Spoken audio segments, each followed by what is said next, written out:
And I need to go to.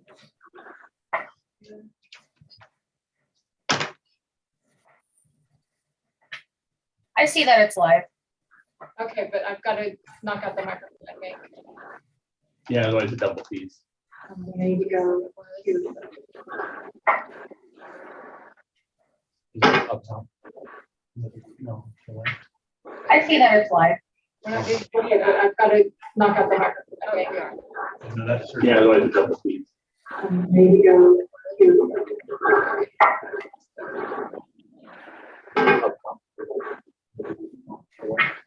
I see that it's live.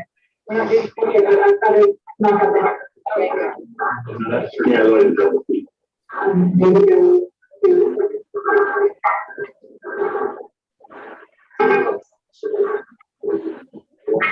I see that it's live. Okay, but I've got to knock out the microphone. Okay. No, that's yeah, otherwise a double fees. I need to go to. Okay, feedback's gone. Okay, I think we're ready. Okay, technology, making everything easier, isn't it? Okay. Can everybody still hear me? Thumbs up? Yes? Yes. Okay, all right. So I'm gonna go ahead and call this hearing to order. It's 21-082-00392.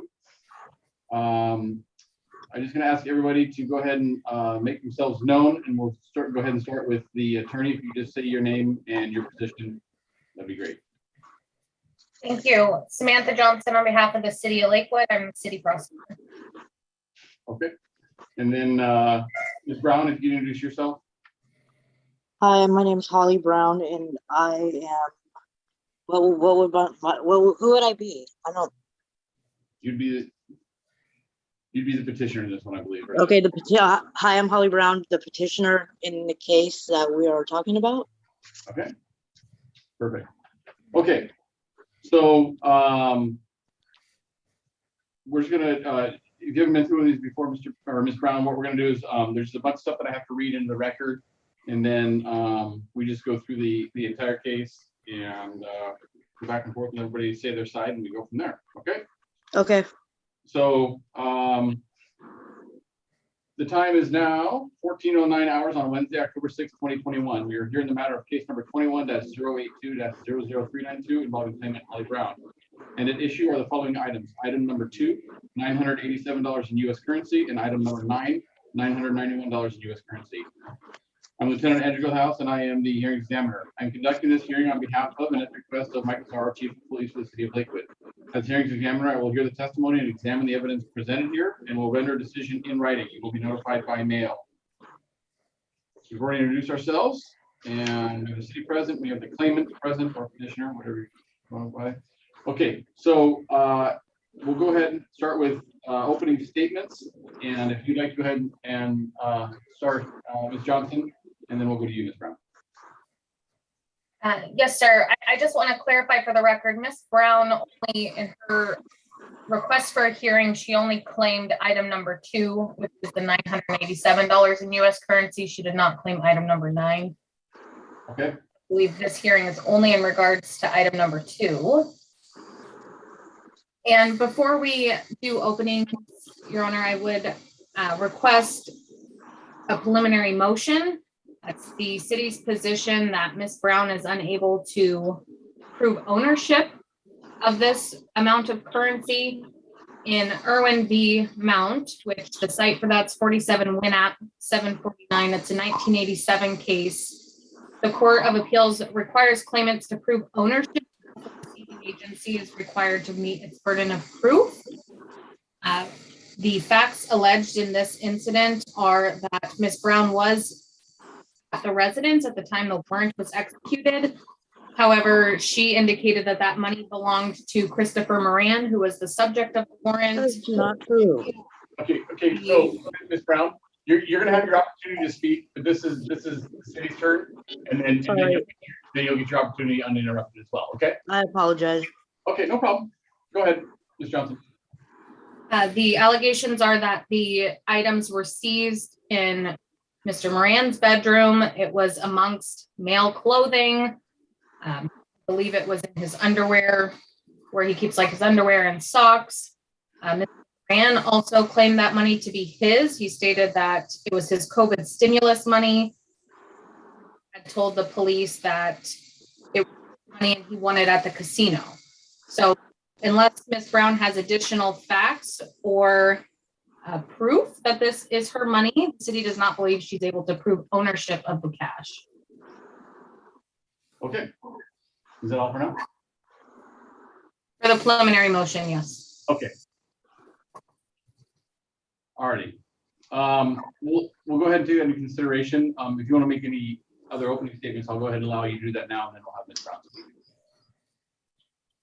Yes, so just, that's a preliminary matter that has to be established prior to the city meeting its burden of proof, which is a preponderance of the evidence.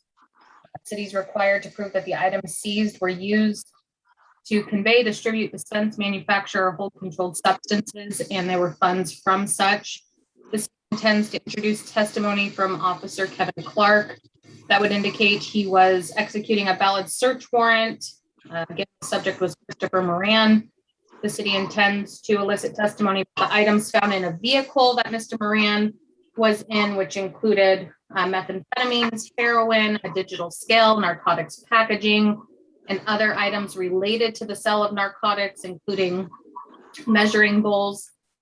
Then the officers moved to his residence where they found more methamphetamines and $978 in US currency in his closet. Given the denominations of that cash, the city doesn't believe that that cash was used to facilitate the distribution and sale of narcotics, and that the funds were from such sale. That's my opening statement, Your Honor. Okay, thank you. I appreciate it. Ms. Brown, if you'd like to go ahead and make your opening statement. I don't know how this works, how an opening statement goes, but in my defense, the money that was found in the closet was my money. I thought I mailed in a copy of something showing the stimulus money I got, and it was around the same time, but the money in the closet was mine. That's why I'm trying to claim only that money back. I'm not trying to get the money that was found on Christopher, in his pocket or whatever. I don't really know how this works. I'm confused and kind of not very sociable. Like I can't do it.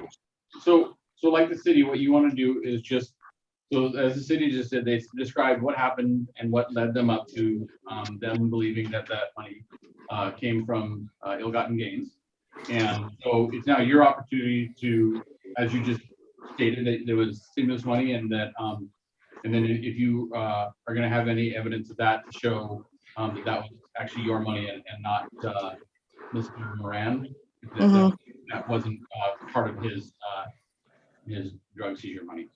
So okay.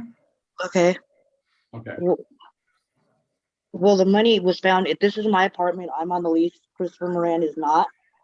So shouldn't that be enough proof right there? Like, I'm the one that put the money in the closet. And what led up to having the police thinking it was his money and for other use, I don't know. I wasn't even in the apartment at the time when they searched the apartment. Okay. But I don't have no other proof besides the apartment's in my name and I'm the one on the lease. He's not. Okay. All right. So at this point in time, if the city would like to call any witnesses, you can go ahead and do so, Ms. Johnson. Yes, the city would like to call Lakewood Police Officer Kevin Clark. I believe he is present to the commissioners. Guess that's left, or that's your right. Yep. Okay. So, Officer Clark, you go ahead and raise your right hand. Do you swear or affirm that the testimony you're about to give in this matter shall be the truth, the whole truth, and nothing but the truth? That is. Okay. You're a witness. Thank you. Officer Clark, on March 16th, 2021, how were you employed? I was employed as a narcotics investigator for the Lakewood Police Department. And how long were you in that unit for? At that time, almost 3.5 years, a little over 3 years. And what training or experience do you have in narcotics investigations, both detection and investigation? Hundreds of hours of narcotics investigation training all the way from street level to higher level drug trafficking organizations, as well as covert surveillance, and other types of surveillance. Are you familiar with typical instruments used in the distribution of narcotics? Yes, So on March 16th, 2021, were you involved in a narcotics investigation regarding a subject, Christopher Moran? yes. What was your role in that investigation? I was the lead investigator. And why were you guys investigating Christopher Moran? Based on multiple confidential narcotics buys with a confidential informant. And what, Mr. Moran, a buyer or a seller in those investigations? He was the seller. So prior to that day when you contacted Mr. Moran, did you secure a search warrant for Mr. Moran's home and vehicle? Yes. I had a valid search warrant from the Pierce County Superior, signed by a Pierce County Superior Court judge. And what authority did that warrant give you? The ability to search his vehicle and apartment number 511 in the Winthrop Apartments, which is 776 Commerce. Why was that address identified? He sold narcotics out of it.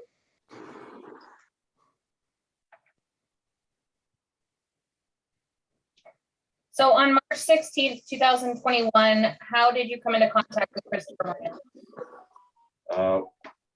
We had marked units conduct a traffic stop on his vehicle near the apartment. Okay, and did you contact him at all during that stop? Yes. And what were your interactions with him? At that time, post Miranda, he admitted to the distribution of heroin and methamphetamine. And he had illicit items from the report in a safe. He had 38.5 grams of methamphetamine, 16.2 grams of heroin, a digital scale with residue on it, numerous packaging items, including a bunch of small baggage commonly used to deliver street level narcotics, and multiple other drug related items, including the measure ball that you mentioned earlier. Did he make any statements about those items being found in the vehicle? Yes, he said they were all his. Did you find any cash on Mr. Moran's person? Yes, I believe to the amount of $991. And what was the significance of the way that cash was used, or the denominations of that cash? So it was in assorted denominations, which is commonly found with street level narcotics, so they can sell different amounts and either make change or receiving smaller amounts of narcotics.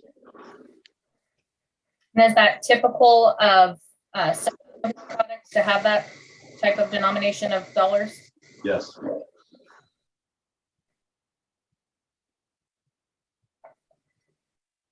So after you finished executing the warrant and searching the vehicle, where did you go next?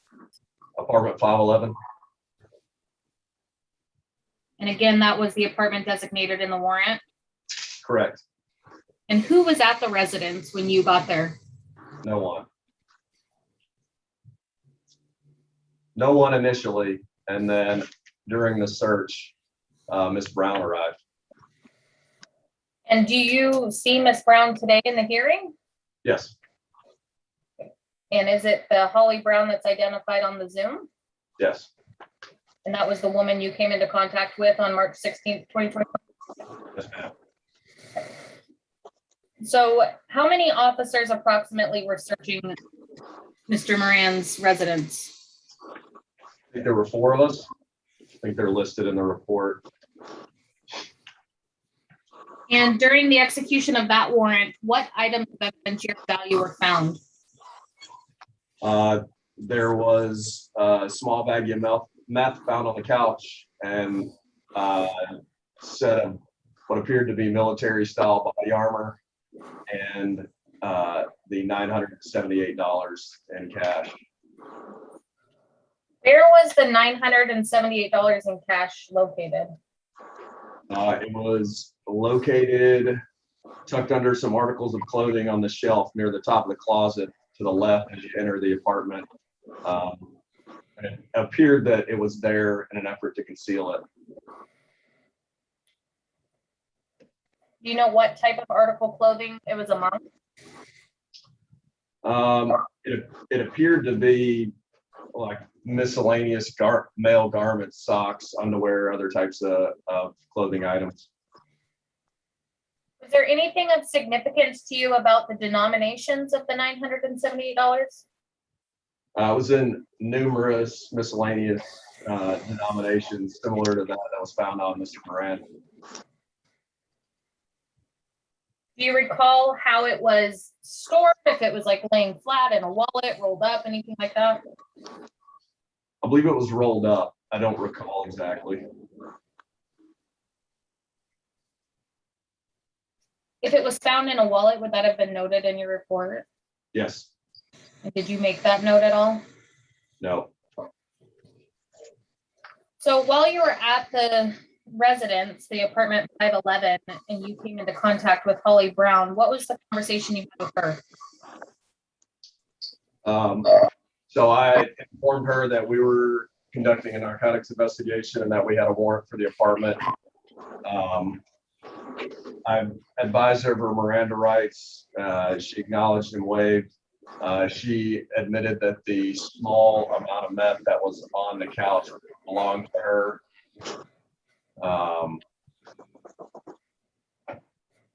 And that was, then I asked her about the money, and she told me that it was Chris's money they had won at the casino. Mr. Moran. And so at any time at the apartment, did she make claim to that money? No. 87? And just for clarification, this is the 978 we're talking about? Yes. 978, thank you. Thank you. During your investigation, did Mr. Moran claim that $978?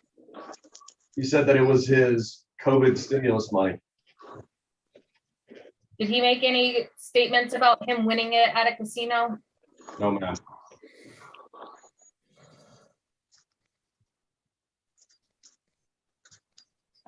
Commissioner, at this time, I'll pass the witness to Ms. Brown if she has any questions. Okay, Ms. Brown, so now you have the opportunity to cross-examine Officer Clark and ask him any questions that you have referenced to this case. I don't have any questions. I Okay, do have to say that money, it was casino winnings, but it was also. so hold on. So this is just a cross-examination, so now you'll Okay, I don't know you'll the, have the opportunity to speak, so, okay, so you don't have any questions for the witness, so obviously there's no reason to that. Okay, so do you have any witnesses, or would you just like to testify yourself, Ms. Brown? I have no witnesses.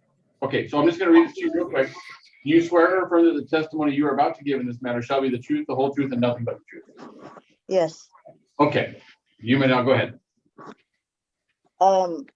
So I'm able to speak on the case in general, or just ask questions, or what? I don't know. You can now make your presentation. Like the city presented what they believe is evidence that the money was gained through narcotic sales, and now it's your opportunity to present your side about where the money came from. Well, originally, part of the money was from the stimulus money that I had got. I got $2,800. I'm sorry, how much? $2,800. Okay, And the money that was in the closet, it was like I said, part stimulus money, but also casino winnings too. But other than that, I can't prove anything. But I mean, that's basically all I have to say. I can't prove that where it actually came from. I have no documents or anything. So you don't have like receipts from the government for the stimulus check? did, and I thought I mailed that to you guys, or the address listed in my paperwork. I thought I did. I'm pretty sure I did. I was make sure. I've gone through the whole thing. I haven't found it yet, so I have to make sure. So I'm just gonna have my eagle eyes double check and make sure I haven't missed it. So I just want to make sure. So I want to make sure you have that up. Okay, So bear with us 1 second while we dig. that's fine.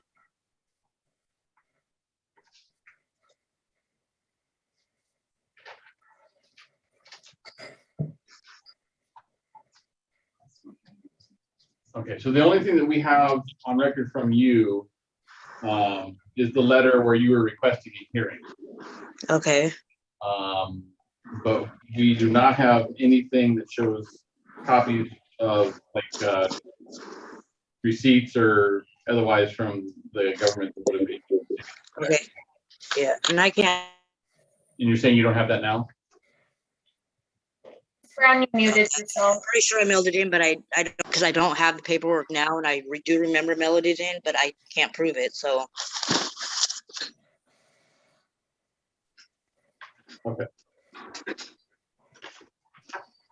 All right. So with no other witnesses, we're going to go ahead and allow. So like the opening statements, Ms. Brown, we allow for closing statements. So the city will present their closing statement, and then you'll have your opportunity to present your closing statement as well. Okay. Okay. Okay. City, go ahead. Thank you, Commissioner. The burden in this case does lie on the city to establish, or by the seizing agency to prove by a preponderance of the evidence, which is more likely than not, the items seized were either being used to convey, distribute, dispense, manufacture, or hold controlled substances or purchase with funds from drug sales. It's the city's position that there's been sufficient evidence established to prove more likely than not that the $978 to sell narcotics, to make those more meaningful exchanges.